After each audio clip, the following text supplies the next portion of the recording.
30 जनवरी को मेरठ के डीएम और एसडीएम के पास एक लेटर पहुंचता है और उस लेटर में लिखा होता है, जरा सुनिएगा, कि सर मैं बहुत ही परेशान हूँ। मेरे पिता 15 जनवरी से मेरे साथ रेप कर रहे हैं।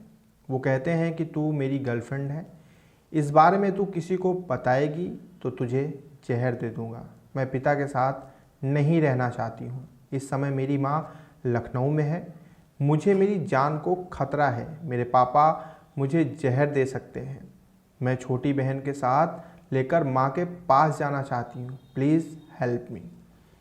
ये पत्र जैसे ही डीएम और एसडीएम के पास पहुँचता है, हड़कंप मच जाती है, क्योंकि इस लेटर में जो चीज़ें लिखी हैं उस पर थोड़ा विश्वास कर पाना बहुत मुश्किल था। इसमें एक बेटी ने अपने ही पिता के ऊपर एक इतना गंभीर आरोप लगाया कि उसके ही पिता उसके साथ रेप करते हैं।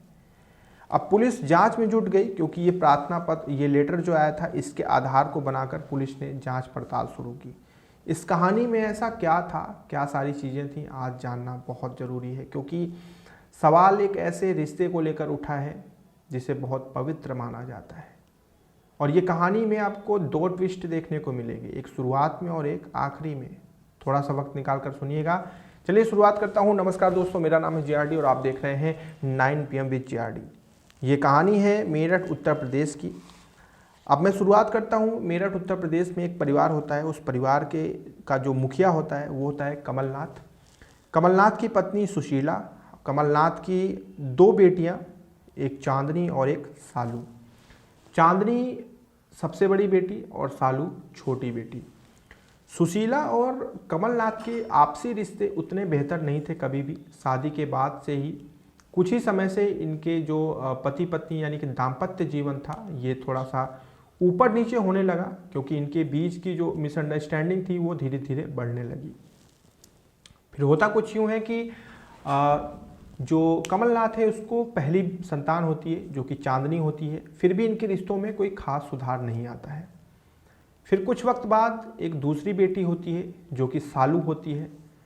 फिर भी इनके रिश्तों में कोई भी सुधार नहीं आता है। ये चीज़ें ऐसे ही गड़बड़ होती चली जाती हैं। अच्छा, उस परिवार में एक इंसान और थे जो थे कमलनाथ के पिता, यानी कि चांदनी के दादा और सुशीला के ससुर। वो घर में मुखिया तो नहीं थे, लेकिन घर की देख रेख करना, घर पे कौन आता है कौन जाता है, एक गार्जियन के तरीके से वो घर को हैंडल करते थे। ऐसे ही करके चीज़ें आगे बढ़ने लगी। लेकिन कहते हैं ना कि दाम्पत्य जीवन में शुरू से ही इनके बीच में खटास थी, जिसकी वजह से 2 बेटियां होने के बाद भी ये रिश्ता नहीं सुधरा, बल्कि सुधरने के बजाय ये रिश्ता और ही बिगड़ता जा रहा था। और होता कुछ यूँ है कि कमलनाथ और उसकी पत्नी संगीता के बीच में, सुशीला के बीच में, माफ़ करिएगा, इतनी बुरी लड़ाई हो जाती है कि सुशीला और कमलनाथ अलग अलग रहने लगते हैं। अब एक ही परिवार में 2 परिवार रहने लगते हैं। एक तरफ सुशीला और उसकी दोनों बेटियां रहती हैं साथ में, और दूसरी तरफ कमलनाथ और उसके पिता। एक ही परिवार के 2 परिवार हो चुके थे। अब इधर बेटियां धीरे धीरे बड़ी होने लगी। अब एक परिवार के 2 परिवार होने के बाद अक्सर बाहर के लोग जब कमलनाथ से पूछते थे कि यार ऐसे रहने से क्या फ़ायदा मिलता है, पति पत्नी हो, आपस में समझौता कर लो, चीज़ें सही हो जाएंगी, तो कमलनाथ कहता था कि तुम मेरी पत्नी को जानते नहीं हो, उसका चरित्र बिल्कुल भी अच्छा नहीं है, जिसकी वजह से ही शुरू से ही मेरी उससे नहीं बनती है। ऐसा अक्सर आरोप लगाता था कमलनाथ अपनी पत्नी सुशीला के ऊपर। लेकिन धीरे धीरे कुछ ऐसा हुआ कि दोनों बेटियां काफ़ी बड़ी हो गईं और ये निरंतर अलग ही रहते थे एक दूसरे से। और अलग रहने के बाद अक्सर ऐसा होता था कि सुशीला और उसकी दोनों बेटियां हंगामा करने लगते थे। कभी कभी कमलनाथ हंगामा करने लगता था। यानी कि उस परिवार में सिर्फ़ और सिर्फ हंगामे, ड्रामे, नौटंकियां, सिर्फ यही सब चीज़ें चलती थीं। अब लड़कियां बड़ी हो चुकी थीं। एक दिन आता है 15 जनवरी का। 15 जनवरी को सुशीला लखनऊ गई होती है किसी काम की वजह से। उस वक्त घर में सिर्फ चांदनी और सालू मौजूद होती है, और उनके दादा होते हैं जो कि बाहर होते हैं, उनसे घर के अंदर से कोई मतलब नहीं होता है। कमलनाथ धीरे से आता है और इसके बाद चांदनी को गोद में उठा लेता है। चांदनी मना करती है कि क्या कर रहे हैं आप, लेकिन कमलनाथ नहीं मानता। कमलनाथ उसको दूसरे कमरे में लेकर जाता है जिसमें कोई नहीं होता है और वो दरवाज़ा बंद कर देता है। और दरवाज़ा बंद करने के बाद चांदनी का मुंह दबा देता है और उसके साथ जो है घिनौनी हरकत शुरू कर देता है। एक बाप अपनी बेटी के साथ वो हरकत करता है जिसका कोई अंदाज़ा नहीं लगा सकता है। इधर जो चांदनी होती है वो कहती है कि बहुत गलत कर रहे हो आप, इसका अंजाम बुरा होगा। तो कमलनाथ कहता है कि मुझे तेरे बारे में सब पता है, ज़्यादा बोलेगी तो मैं तेरा पोल खोल दूंगा, तेरा भी खोल दूंगा, तेरी माँ का भी खोल दूंगा, तेरी बहन का भी खोल दूंगा, इसलिए चुप रह, जो मैं कर रहा हूँ मुझे करने दे, नहीं तो मैं तुझे जहर दे दूंगा और तुझे मार डालूंगा। ये चीज़ कह के वो ज़बरदस्ती करता है अपनी ही बेटी के साथ। और ये 15 जनवरी का वाक्यांश धीरे धीरे लगातार चलने लगता है, यानी कि वो डेली जब भी उसको मौका मिलता है वो अपनी बड़ी बेटी चांदनी के साथ बदसलूकी करता है। अब कुछ समय बाद जब चांदनी की माँ सुशीला वापस आती है तो चांदनी अपनी माँ से सारा वाक्यांश बता देती है कि आपके गैर मौजूदगी में पिता ने मेरे साथ इस तरह की गंदी हरकत की। और जब ये चीज़ निकल कर सामने आती है तो चांदनी की माँ बौखला जाती है, लेकिन वो कहती है कि क्या किया जाए, पुलिस में चले। तो वो चांदनी कहती है कि माँ मैंने एक लेटर जो है लिखकर, सारी सच्चाई लिखकर मैंने भेज दिया है, अगर वो लेटर किसी के पास पहुंच गया तो सब कुछ हो जाएगा। और इधर लेटर डीएम और एसडीएम के पास पहुंच चुका था। जैसे ही लेटर खुलता है सारी चीज़ें पता चलती हैं, पुलिस तुरंत उस परिवार के पास पहुंचती है और उस परिवार में कमलनाथ को सबसे पहले गिरफ्तार किया जाता है। गिरफ्तार करने के बाद चारों तरफ थू थू मचने लगती है इस चीज़ को। हर कोई कहने लगता है कि यार क्या घोर कलयुग आ चुका है कि एक सगा पिता अपनी बेटी के साथ दुराचार कैसे कर सकता है, इस तरह की गंदी हरकत कैसे कर सकता है। लेकिन फिर जब कमलनाथ को कड़ाई से पूछताछ की जाती है तो कमलनाथ जो चीज़ें बताता है वो और भी ज़्यादा संशय पैदा कर देती हैं, क्योंकि कमलनाथ बताता है कि जब से हमारी शादी हुई मुझे हमेशा से अपनी पत्नी सुशीला को लेकर शक रहता था। इसका चरित्र शुरू से ही बेहतर नहीं था, जिसकी वजह से अक्सर मेरे ऊपर मानसिक दबाव रहता था।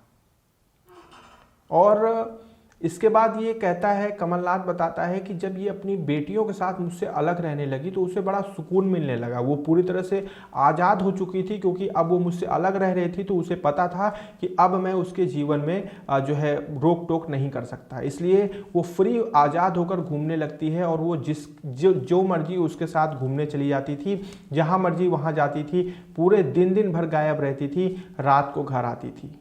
मेरा भी खून खौलता था लेकिन मैं कुछ कह नहीं पाता था। वो अपनी बेटियों का सहारा लेकर मेरे ऊपर अक्सर मानसिक दबाव बनाती थी, घर में बहुत ज़्यादा लड़ाई हंगामा करती थी। और जब उसकी बेटियां बड़ी होने लगी तो वो मेरी भी बेटियां थीं, लेकिन मैंने देखा कि मेरी बेटियों के अंदर मेरा जैसा कोई गुण था ही नहीं। मैं अक्सर अपनी बेटियों के अंदर ये सोचता था कि वो शायद मुझे मानेंगी, मुझे समझेंगी, लेकिन उनके अंदर सिर्फ उनकी माँ का गुण था। यानी कि जिस तरह से उसकी माँ चरित्रहीन थी वैसे ही उसकी बेटियां भी चरित्रहीन थीं। और अक्सर मैंने लड़कों के साथ अपनी बड़ी बेटी को देखा था, उनके साथ घूमना फिरना, बाइक पे बैठना, इधर उधर जाना, माँ को कोई फर्क नहीं पड़ता था। उसे इस चीज़ से खुशी मिलती थी कि चलो ठीक है बेटी किसी के साथ है। मेरा खून खौल जाता था। मैं समझ चुका था कि ये मेरी बेटी हो ही नहीं सकती। मैं समझ चुका था कि इससे जो है इसके अंदर मेरा खून है ही नहीं, जिसकी वजह से मेरा दिमाग खराब हो गया, मेरा माथा घूम गया और मैंने अपनी बेटी के साथ ऐसा किया। इस चीज़ को वो स्वीकार करता है। लेकिन इधर एक जो तीसरे लोग हैं यानी कि कमलनाथ के पिता, वो बीच में आते हैं और वो कहते हैं कि कमलनाथ कभी ऐसा नहीं कर सकता। कमलनाथ के ऊपर अगर ये ब्लेम उसकी खुद की बेटी ने लगाया है तो कमलनाथ अपनी बेटी को बचाने के लिए इस गुनाह को स्वीकार कर रहा है।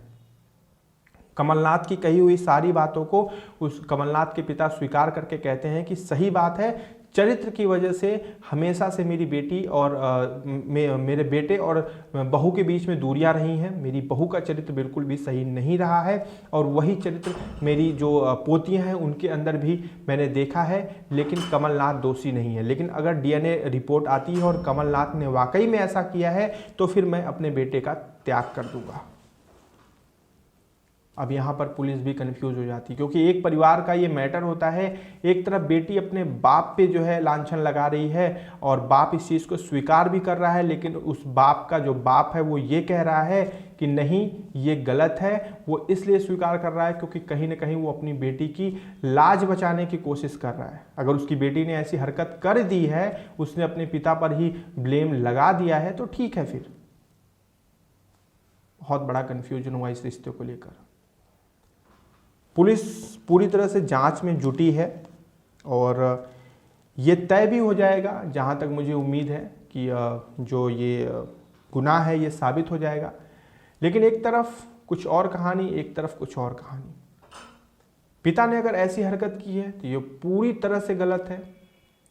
इसके लिए सख्त से सख्त सजा मिलनी चाहिए उस पिता को। पिता कहना तो खैर बुरा है, उस कमलनाथ को जो है कड़ी से कड़ी सजा मिलनी चाहिए। और दूसरी तरफ कमलनाथ का जो दर्द है जो उसने बयां किया अपने बयान में, वो भी सोचने वाली बात है। खैर, यही थी आज की कहानी और आप क्या कहना चाहेंगे आप कमेंट करके बताइएगा। कल हम फिर से मिलेंगे, एक सच्ची घटना पर आधारित कहानी लेकर आपके सामने हाजिर होंगे। तब तक आप अपना ध्यान रखिएगा। जय हिंद।